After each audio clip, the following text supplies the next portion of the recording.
Bonjour, bonjour, réveillons-nous. Au début, je voulais intituler cette vidéo Réveillez-vous, mais en fait non, ça s'adresse également à moi, bien entendu. Pour vous aider à comprendre ce que j'entends par Réveillez-vous, je vais vous raconter brièvement mon histoire. Voilà, pendant mon enfance, j'ai vécu des abus sexuels et en fait, pour me protéger, mon cerveau avait tout switché, il m'a fait oublier pendant plus de 40 ans. Et parce que la souffrance et le traumatisme étaient trop violents et peut-être que je n'aurais pas survécu en fait à ça. Et donc vers 40 ans, à force de travail, de chercher à comprendre pourquoi je me sentais si mal, pourquoi malgré des dehors de quelqu'un qui a de l'humour, enfin bon, la façade qu'on leur veut bien montrer, j'étais quelqu'un qui était d'une grande tristesse et vraiment dans une grande souffrance.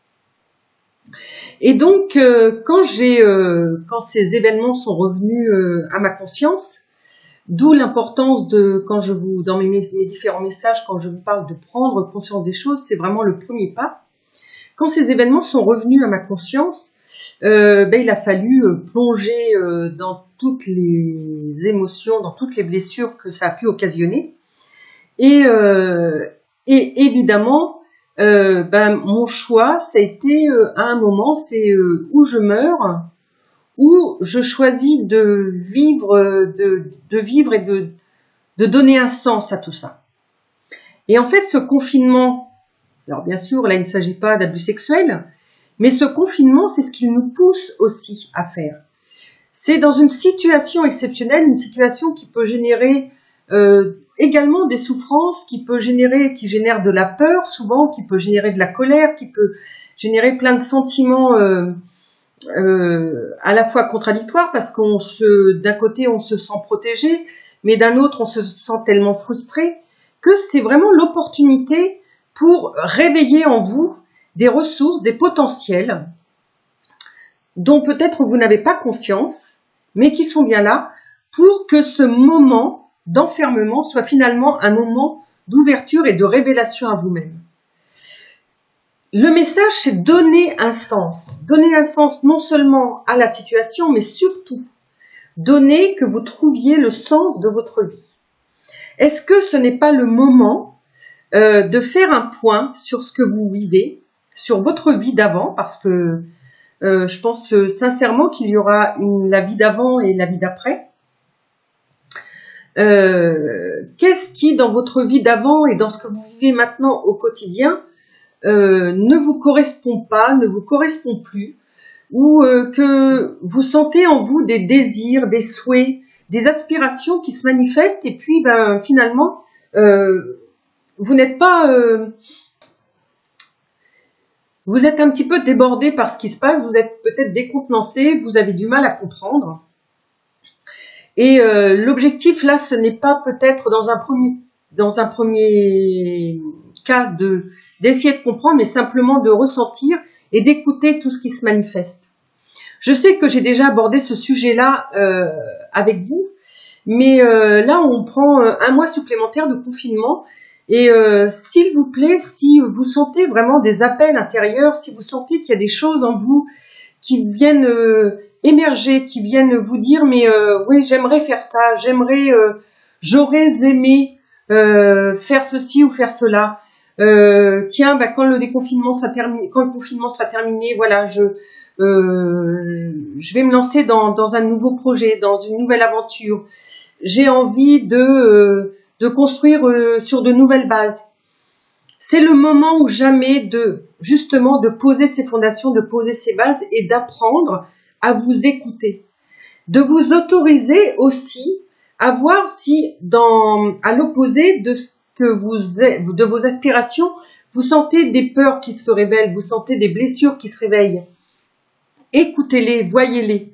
Parce que la condition sine qua non pour que vous arriviez à vous réaliser dans votre vie et à faire des choses qui vraiment vous font du bien et vous construisent, c'est aussi de voir tous ces aspects de vous que vous ne voulez pas trop voir ou que vous vous cachez, ou que vous n'osez pas laisser voir parce que c'est parfois plus facile de se forger une certaine personnalité, de peut-être dans notre aspiration à vouloir être une personne parfaite, d'occulter tous les aspects apparemment négatifs que l'on a de soi. Et cet enfermement, ce confinement, eh bien, c'est le moment de faire un constat de tous vos aspects, de toutes les personnalités diverses et variées que vous pouvez présenter aux autres, parfois dans un souci de ne pas les blesser ou par pudeur de ne pas montrer qui vous êtes, ou aussi par la peur du jugement, d'être jugé, vous ne montrez pas aux autres. Eh bien, ok, il n'y a pas de problème. Ne les montrez pas aux autres. Mais par contre, acceptez-vous de les voir pour vous, de reconnaître que vous êtes aussi cette personne-là qui, par la peur du jugement, qui par la peur de vous voir vraiment tel que vous êtes, que vous laissiez tomber ces murs-là et que vous acceptiez, parce que c'est vraiment extrêmement important, indispensable, que vous reconnaissiez que l'être que vous êtes, dans sa globalité, est composé de tous ces aspects-là.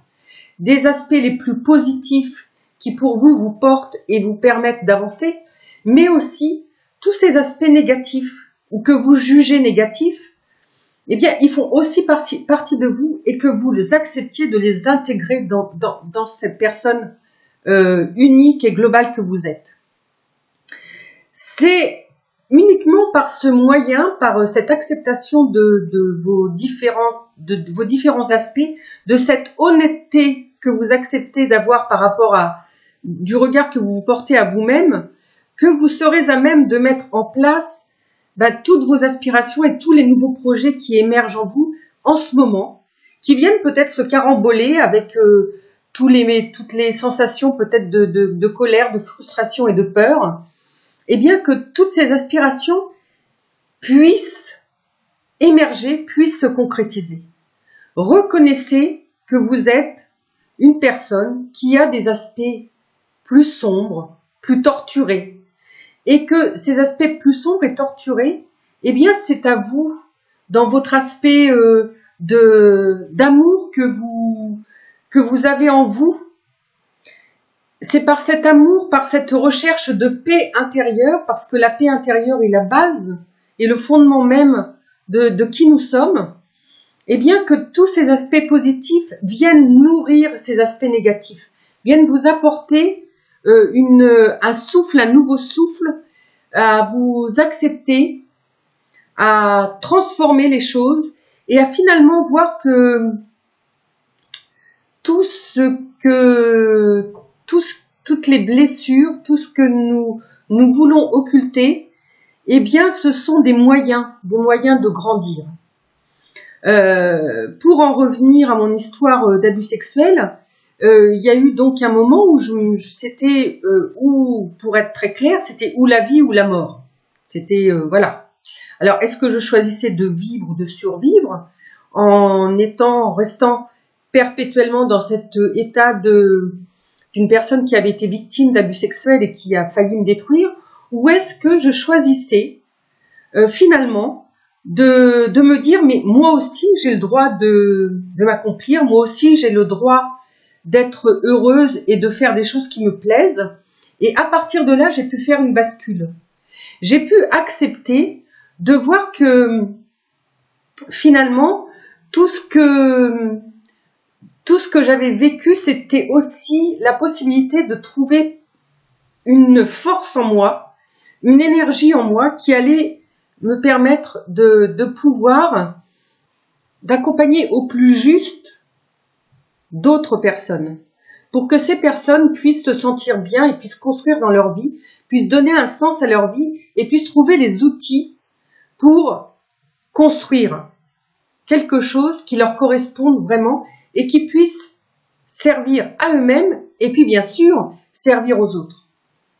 Mais dans la notion même d'accompagnement, quand j'ai choisi de vouloir accompagner d'autres personnes, ben, la première démarche a été aussi d'accepter que peut-être je devais m'accompagner moi-même.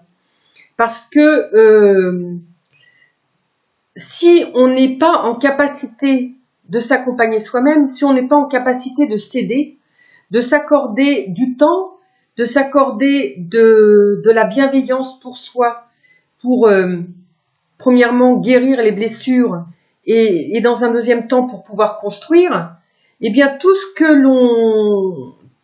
l'on n'a pas fait pour soi dans un but in fine altruiste, hein, c'est pour servir ensuite aux autres, sous quelque forme que ça prenne, eh bien, si on ne le fait pas, si on risque de transposer sur l'autre finalement tout ce que l'on n'a pas été en capacité de se donner à soi.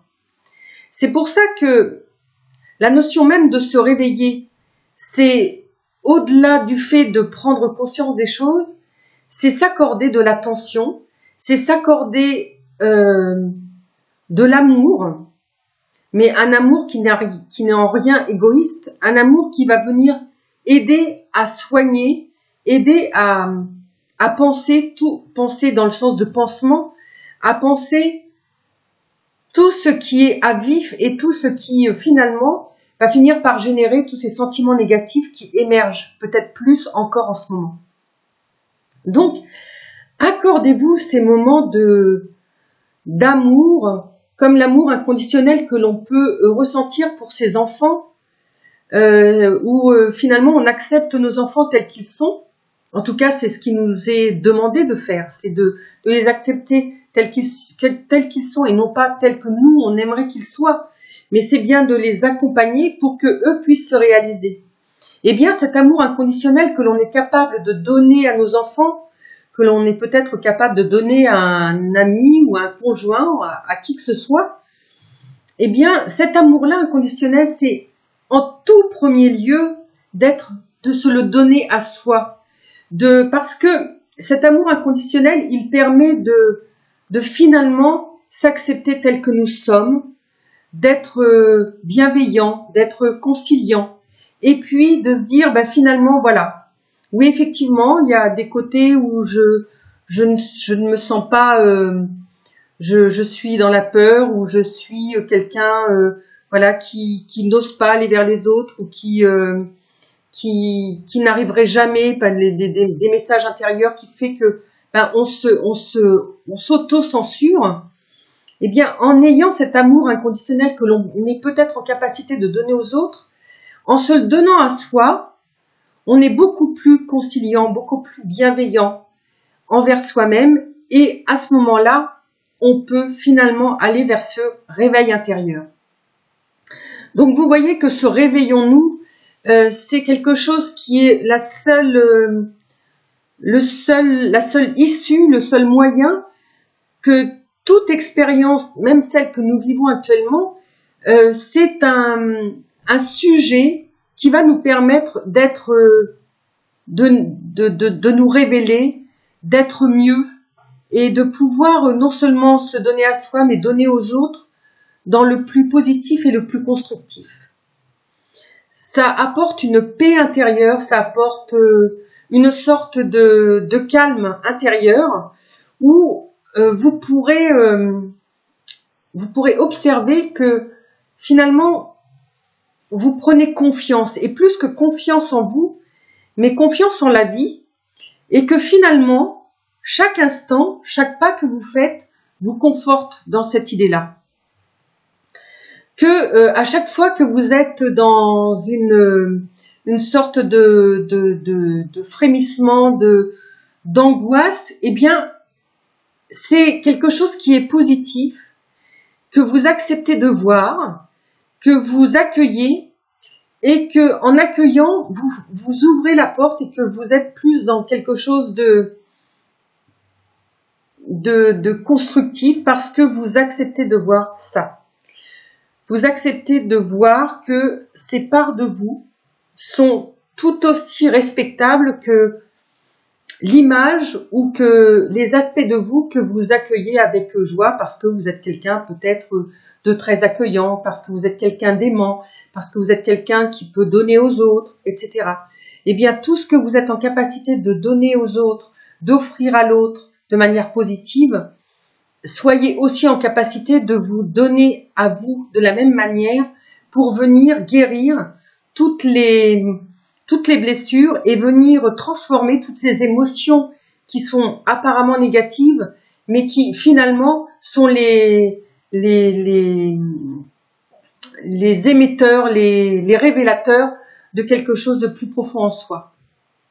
Donc, réveillez-vous, réveillons-nous, continuons grâce à ce confinement. Donc, du coup, là, il devient quelque chose qui peut être positif, totalement positif.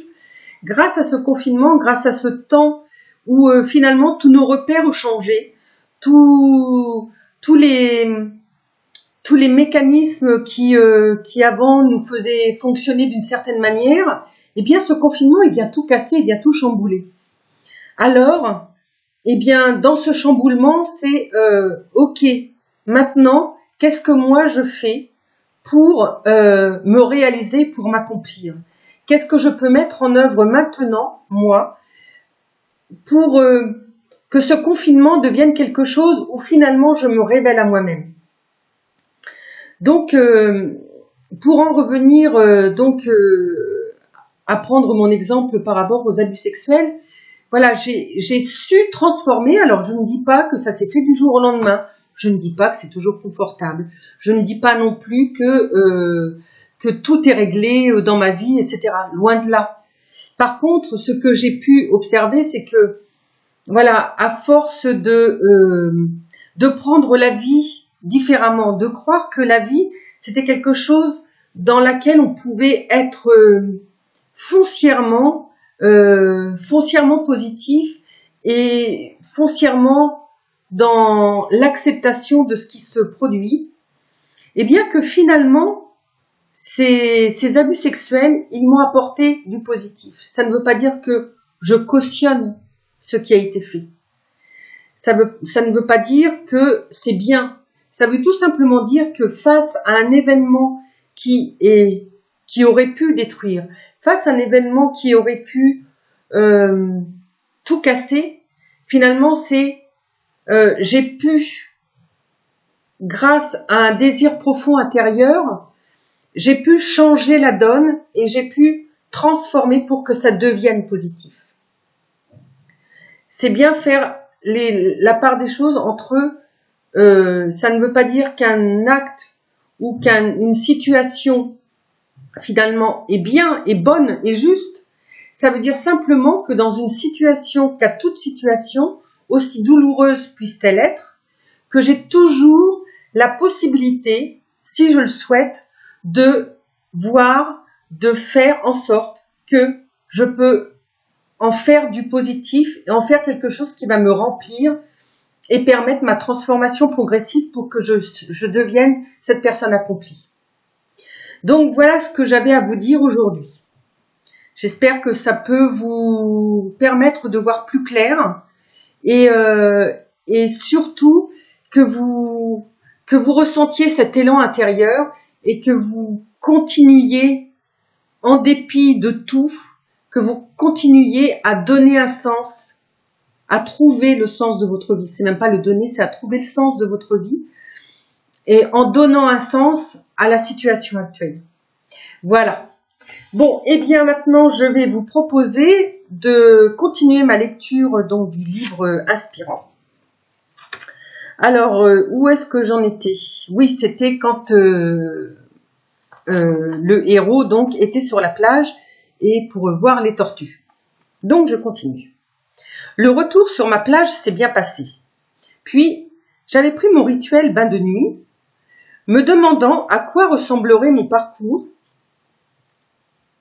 si j'étais un bébé tortue. Étant par nature en proie aux hésitations, je me demandais si l'expression « dévorée par le doute » n'aurait pas revêtu un sens bien particulier dans ce contexte. Le lendemain matin, je me réveillai assez tôt après une très courte nuit.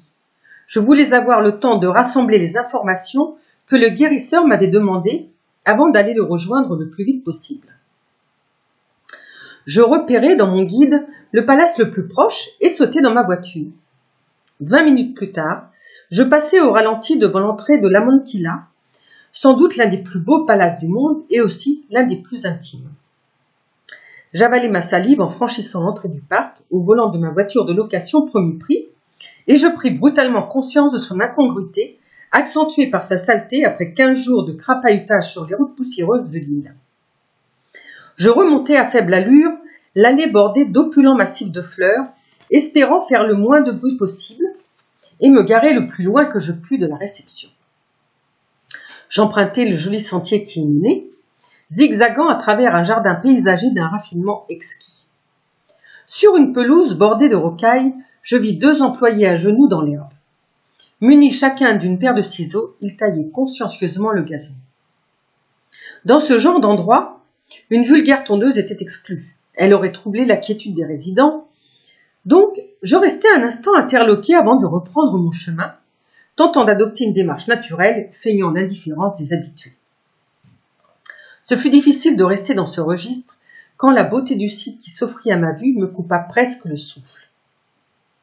Une succession de bâtiments sans étage et partiellement sans murs, élaborés dans un style colonial contemporain, constitués de matériaux recherchés, de bois rares, de belles pierres, s'offrant à l'œil un doux dégradé de ton crème, s'ouvrait en direction de la mer. Face à eux, une enfilade de 3 sublimes piscines à débordement sur 3 niveaux. La première était remplie à ras-bord d'une eau qui glissait silencieusement vers la deuxième, en contrebas, qui elle-même se déversait dans la troisième. Dans l'axe, au loin, vue vertigineuse sur la mer, du même bleu que les piscines. Celle-ci était si magiquement intégrée au paysage qu'il semblait que la mer elle-même avait été colorée pour s'y assortir. Au-dessus, l'immensité bleue du ciel. Quelques cocotiers et autres arbres tropicaux étaient judicieusement disposés pour renforcer la beauté et la perfection du site. J'avais l'impression que rien n'aurait pu être ajouté ni soustrait sans entacher cette perfection. Un calme résolu, pas de présence humaine visible. Les résidents préféraient sans doute l'intimité des piscines privées dont ils disposaient devant chaque suite, dans d'élégants jardins privatifs abrités des regards. Seuls, quelques employés, dont la livrée écrue se fondait sur les murs, faisaient parfois une discrète et silencieuse apparition, se glissant tels des fantômes entre les colonnes des bâtiments épars. Je repris mon chemin vers la réception, ayant de plus en plus de mal à me sentir à l'aise en ce lieu. Je fus accueilli par un homme distingué, lui aussi en livrée écrue, affable et souriant. Je pris un air assuré. « Bonjour, je voudrais consulter un écran connecté à Internet, s'il vous plaît. »« Vous résidez à l'hôtel, monsieur ?» Pourquoi me posait-il la question ? Il savait pertinemment que non. J'avais lu dans mon guide que l'hôtel employait 200 personnes pour s'occuper des 70 résidents. Les salariés apprenaient tous les jours par cœur leurs noms qu'ils employaient chaque fois qu'ils les croisaient. « Comment allez-vous, monsieur Smith ? Belle journée, madame Green, n'est-ce pas ? Vous avez l'air en pleine forme, monsieur King. »« Non, je suis au Legion, mentis-je, désignant un autre palace de l'île. Je suis en déplacement dans l'Est et j'ai absolument besoin de me connecter quelques minutes à Internet. » De toute façon, j'étais sûr qu'il n'éconduirait pas un occidental. « Veuillez me suivre, s'il vous plaît, monsieur. » Il me conduisit dans une élégante salle équipée d'un ordinateur déjà allumé, prêt à m'accueillir. La pièce était presque aussi vaste que l'appartement dans lequel je vivais à l'année.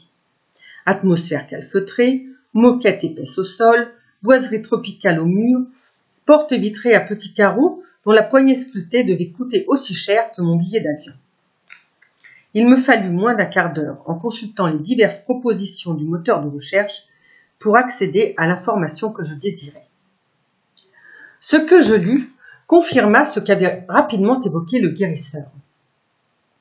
Les laboratoires pharmaceutiques réunissaient des patients volontaires atteints d'une maladie. Ils distribuaient à la moitié d'entre eux le médicament qu'ils venaient de mettre au point pour soigner cette maladie et donnaient à l'autre moitié un placebo, c'est-à-dire une substance inactive, parfaitement neutre, qui avait l'aspect d'un médicament. Ces patients, bien sûr, ne savaient pas qu'on leur avait prescrit un placebo. Ils croyaient que c'était un médicament censé guérir leur mal. Les chercheurs mesuraient ensuite les résultats obtenus dans chacun des deux groupes de patients. Pour qu'ils puissent démontrer l'efficacité de leur médicament, il fallait que les malades, l'ayant absorbé, présentent des résultats supérieurs à ceux constatés dans le groupe de personnes ayant pris le placebo.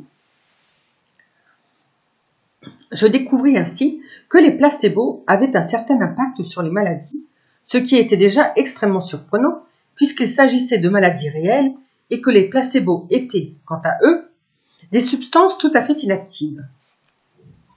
Le seul apport était donc psychologique. Les patients croyaient qu'il s'agissait d'un médicament et donc croyaient que cela allait les guérir. Et dans certains cas, cela suffisait effectivement à les guérir.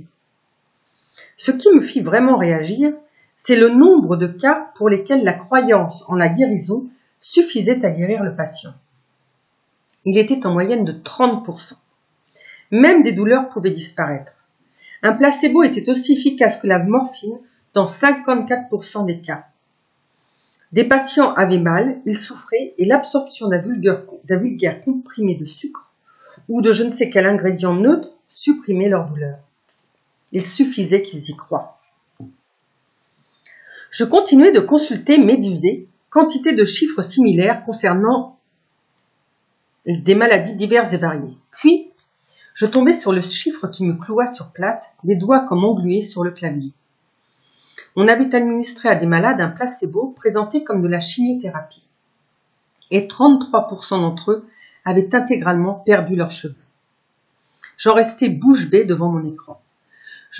Ces malades avaient avalé l'équivalent d'un morceau de sucre en croyant que c'était un médicament dont l'effet secondaire bien connu est la perte des cheveux, et ils avaient effectivement perdu leurs cheveux. Mais ils n'avaient rien avalé d'autre qu'un putain de morceau de sucre, nom de Dieu. J'étais pétrifiée, confondue par ce pouvoir des croyances sur lequel avait tant insisté le guérisseur. C'était tout simplement incroyable. Et pourtant, les chiffres étaient bien réels, publiés par un très sérieux laboratoire, réputé pour ses chimiothérapies. L'instant d'après, je me sentis bizarrement un peu révoltée. Pourquoi, en effet, ne révélait-on pas ces chiffres au grand public? Pourquoi ne pas les confier aux médias? Cela ouvrirait des débats qui finiraient par amener la science à se pencher sur la question. Si des phénomènes psychologiques permettaient d'avoir à ce point un impact sur le corps et les maladies, pourquoi concentrer la recherche sur la production de coûteux médicaments jamais exempts d'effets secondaires? Pourquoi ne pas s'intéresser davantage aux moyens de guérir les malades par la voie psychologique? Je quittai la pièce en laissant volontairement mon écran allumé sur la page communiquant ces données. Avec un peu de chance, le prochain résident à entrer ici serait le patron d'un grand groupe de presse. Il n'était pas interdit de rêver. Je saluai négligemment le réceptionniste en partant, bien sûr, sans chercher à régler mon temps de connexion. Ce serait apparu peu crédible de la part d'un habitué de ce genre d'endroit. Donc voilà pour la lecture d'aujourd'hui. Alors, la pratique que je vous propose aujourd'hui, c'est: que pourriez-vous faire aujourd'hui pour demain? Que pourriez-vous mettre en place pour aller vers cet accomplissement de vous-même? Quelle petite chose en vous qui se manifeste, qu'est-ce que vous pourriez faire là, maintenant? Laissez-vous inspirer, écoutez-vous, laissez votre mental de côté et partez pour cette aventure. Comment vous réveiller? Comment allez-vous vous réveiller? Voilà pour aujourd'hui et n'hésitez pas, laissez-moi des commentaires, partagez, interagissez et rendez-vous sur mon site www.mcb-écoute-accompagnement.com. Très très bonne soirée et à demain. Au revoir.